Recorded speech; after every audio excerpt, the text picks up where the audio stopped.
Sesuai dengan arahan Bapak Presiden, tadi disampaikan bahwa G20 adalah forum ekonomi global yang dibentuk sebagai respons terhadap krisis ekonomi tahun 97-98 dan G20 beranggotakan 20 negara, yaitu 19 negara utama penggerak ekonomi dunia, termasuk Indonesia, ditambah satu perwakilan regional yaitu Uni Eropa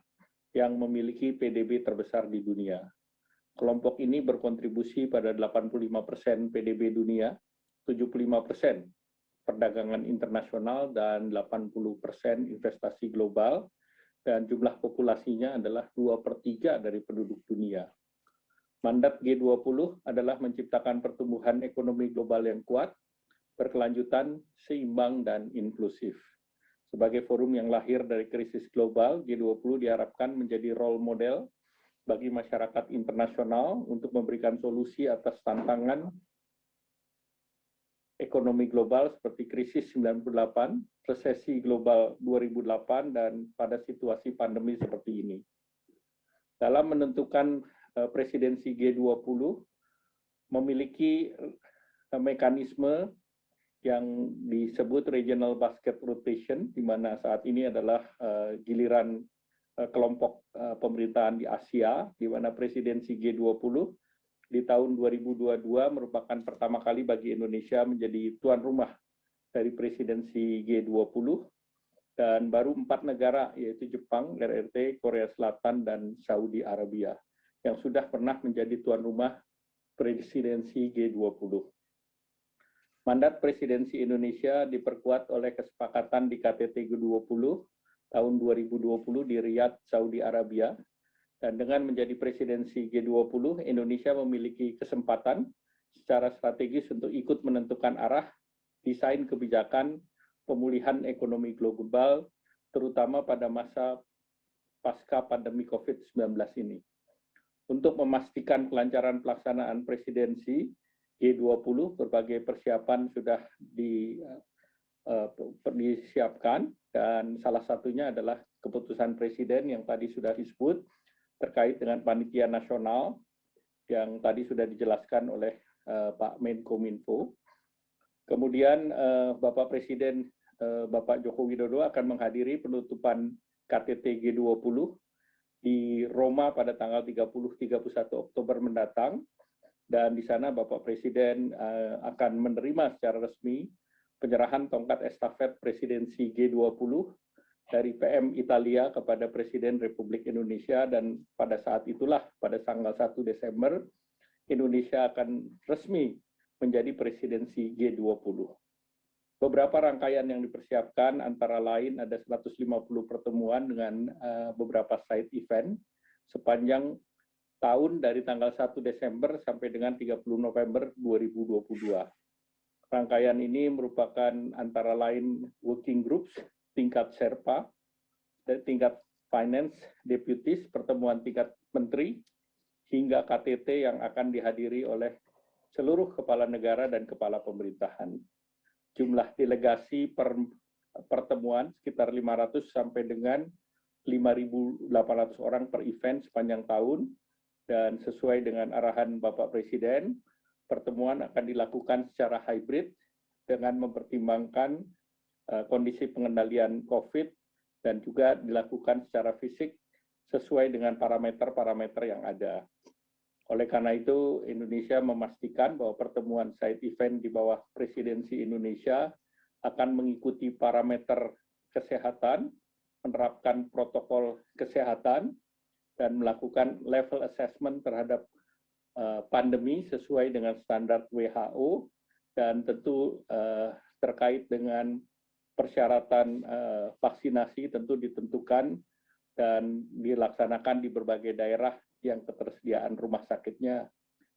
klasifikasinya A. Presidensi G20 secara resmi akan dimulai sejak 1 Desember sampai dengan 30 November dengan tema utama adalah Recover Together, Recover Stronger, yang salah satunya artinya pulih bersama dan tangguh bersama. Untuk mendukung ini ada 5 pilar prioritas, yaitu pertama tentu peningkatan produktivitas untuk pemulihan, atau promoting productivity, yang kedua increasing resiliency dan stability, ini membangun ekonomi dunia yang tangguh pasca pandemi. Yang ketiga ensuring sustainability dan inclusive growth, menjamin pertumbuhan yang inklusif dan berkelanjutan.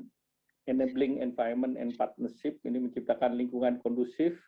dan kemitraan dengan pemangku kepentingan, serta forging a stronger collective global leadership. Ini adalah kepemimpinan kolektif global untuk memperkuat solidaritas. Dengan presidensi G20, setidaknya ada 3 manfaat besar yang bisa diperoleh Indonesia, baik dari segi ekonomi, pembangunan sosial, maupun manfaat dari segi politik. Di aspek ekonomi, beberapa manfaat langsung adalah peningkatan konsumsi domestik yang diperkirakan bisa mencapai 1,7 triliun rupiah, penambahan PDB hingga 7,47 triliun, dan pelibatan tenaga kerja sekitar 33.000 di berbagai sektor, dan diharapkan secara agregat ini akan beberapa kali, 1,5 sampai 2 kali daripada efek yang dicapai dalam pertemuan IMF World Bank di tahun 2018 yang lalu, karena pertemuan ini berjalan sekitar 150 pertemuan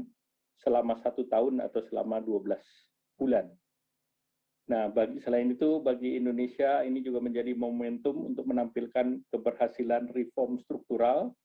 yang antara lain dengan Undang-Undang Cipta Kerja dan dengan Sovereign Wealth Fund, dan tentunya ini akan mendorong confidence dari investor global untuk percepatan pemulihan ekonomi dan mendorong kemitraan global yang saling menguntungkan. Dari aspek pembangunan sosial, Indonesia berpeluang untuk mendorong topik terkait dengan produksi dan distribusi vaksin, dan kita terus mendorong agar vaksin ini menjadi global public goods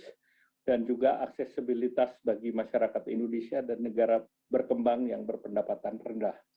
Dari aspek politik, nanti Ibu Menteri Keuangan, Menteri Luar Negeri akan menjelaskan secara lebih detail. Dan dari amanah sebagai presidensi G20, Indonesia tentunya akan mendorong koordinasi kebijakan global yang berkontribusi terhadap tata kelola dunia yang seimbang dan membuat G20 adaptif terhadap krisis, memperjuangkan kepentingan nasional di forum global, termasuk antara lain isu-isu transformasi digital dan ekonomi inklusif. Nah, sebagai selanjutnya, pemerintah menekankan sinergi dan koordinasi kuat antara kementerian dan lembaga yang terlibat dalam 16 working group dan elemen non-pemerintah serta masyarakat sipil dan madani yang terlibat di dalam 10 engagement group. Perlibatan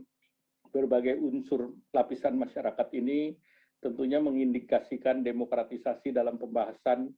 dan juga penentuan isu-isu strategis di tatanan global, dan pelibatan seluruh kelompok kepentingan ini mencerminkan langkah inklusif dan keterbukaan pemerintah untuk merangkul seluruh komponen masyarakat guna mendukung pemulihan ekonomi nasional yang kuat dengan tata kelola yang baik. Upaya ini juga menegaskan kepada dunia internasional bahwa Indonesia siap untuk menjadi lokomotif pemulihan ekonomi global dengan semangat konsensus dan kebersamaan.